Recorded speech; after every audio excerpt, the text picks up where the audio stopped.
Hello, welcome to workshop number 4. The image you see at the beginning of this workshop, in this video, is of me and my son when he was born. And prior to his birth, I like to study, I like to learn, and so I had thought and learned and read and listened to a lot of information about how to be a parent. I had thought deeply about being a father. I thought deeply about a newborn. I had the Wonder Weeks app on my phone that would tell me day by day what was happening to my newborn. All of that I had thought deeply about. I prepared. And then I held my son in my arms. And everything changed. Because all the information, all of the thinking, everything that I could think about and learn about parenting was overwhelmed by the feeling of holding my son, of cradling him, of feeding him, of changing him, of comforting him, of caring for him and protecting him. And we held him on my chest every night, skin to skin, and we did that skin to skin a lot.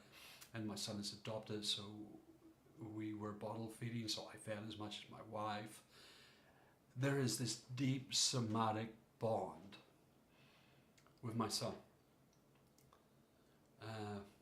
Why am I telling you a story of my son and you see this picture of us connected physically?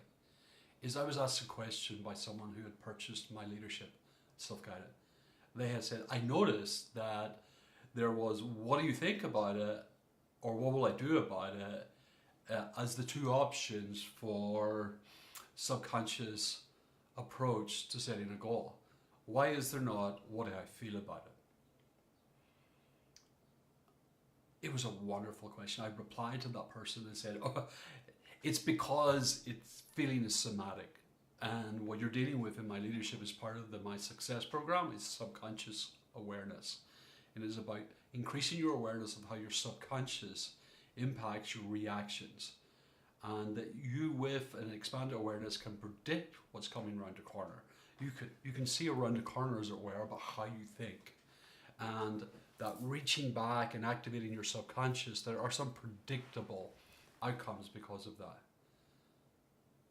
But you cannot predict, you cannot see around the corner the holding of the sun. Let me show you something. You cannot predict what this feels like. You cannot predict the impact of holding your son in your arms for the first time, or the 1000th time, or when he says I love you for the first time, or when you notice when you go to Ireland and he's standing beside his fully grown cousin, and the cousin has a facial expression, and my son has the same facial expression. So I look at my sister, whose son is standing beside my son, and I say, wow, isn't that really strange? You're Williams, got the same facial expression as our John. How's that possible? Because John's adopted. And my sister looks at me and laughs in my face and said, my son's got the same facial expression you have and all of my brothers have. And so I spent a lot of time around my nephew when he was young, and he coded the facial expressions. And you see, that's the first thing we learn is somatically. And my son had picked up the non-verbals from the dominant male in the family, me. And even though we were 4,500 miles away from the tribe, he had come to Ireland with the same facial expressions as the whole family. That's somatic. That is deep gut level, physical, the body. My leadership is about the mind, not the body. It is about how you think, not about how you feel. I can't code in you physically a subconscious routine. It's not something I can exercise physically into you. It's a subconscious routine. That habit is created mentally, intellectually. It is cerebral. And so my leadership, my culture, and my life programs are all mental. They're all about how you process the world around you in your mind. The somatic exercises of now and room which is part of the My Instinct program, is about somatic intelligence, and that's about how you feel. How I feel about my son, how I feel about him is different than how I think about him. And so the subconscious reactions can only stay within the mind. What will I think? What will I do? There is a point where you have to accept that you contain a multitude, that you are diverse within you. There's a we within the me. And somatic intelligence is separate. And like historically we have thought about it as the gut, and thinking as the head. And when we sort of physically, geographically separated these concepts of intelligence, it's the sixth sense, that extra capacity to feel what's about to happen and experience fully what is happening, like me holding my son. I cannot study what it feels like to hold my son. I cannot study what it feels like to be his father. I can only experience what it feels like to be his father.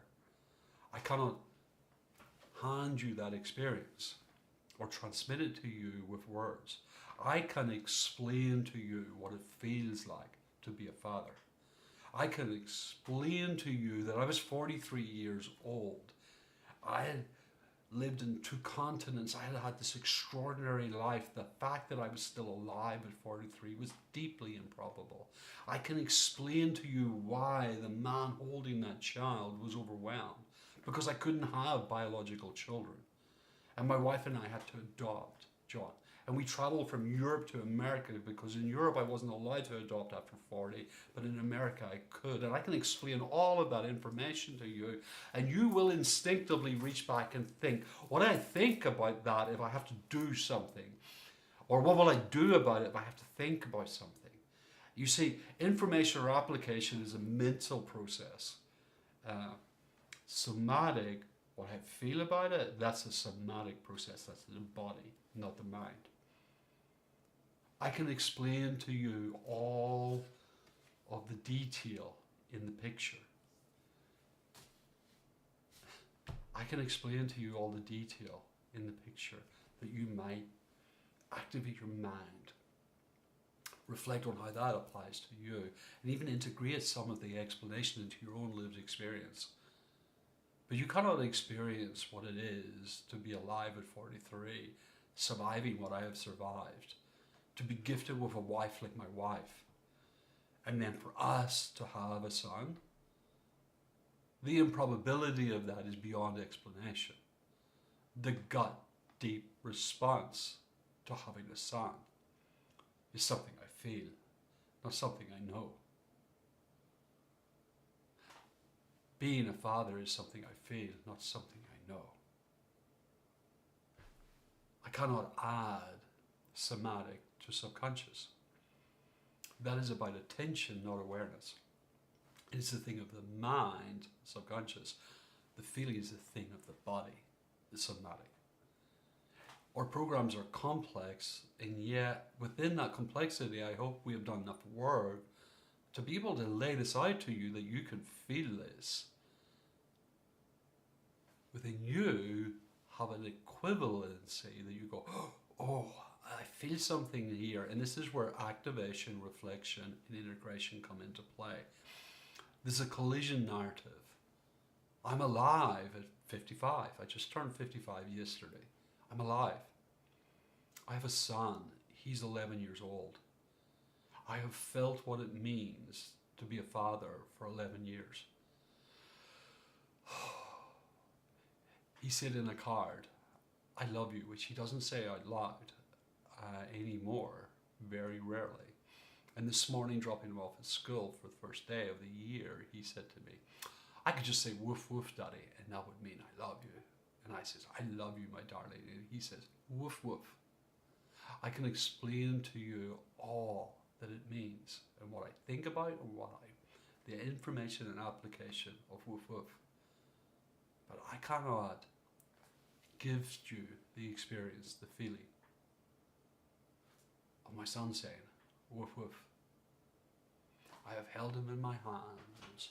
I've held him within myself for 11 years. That is somatic. I know and have continued to study how to be a good father. Maybe one day I become a great father. That is a thing of the mind. I continue to study. I continue to process and become aware of how my flaws and failures and try to improve. It's a thing of the mind. I held my son in my arms for the first time in 2014. The improbability of that is beyond an explanation. Thank you very much.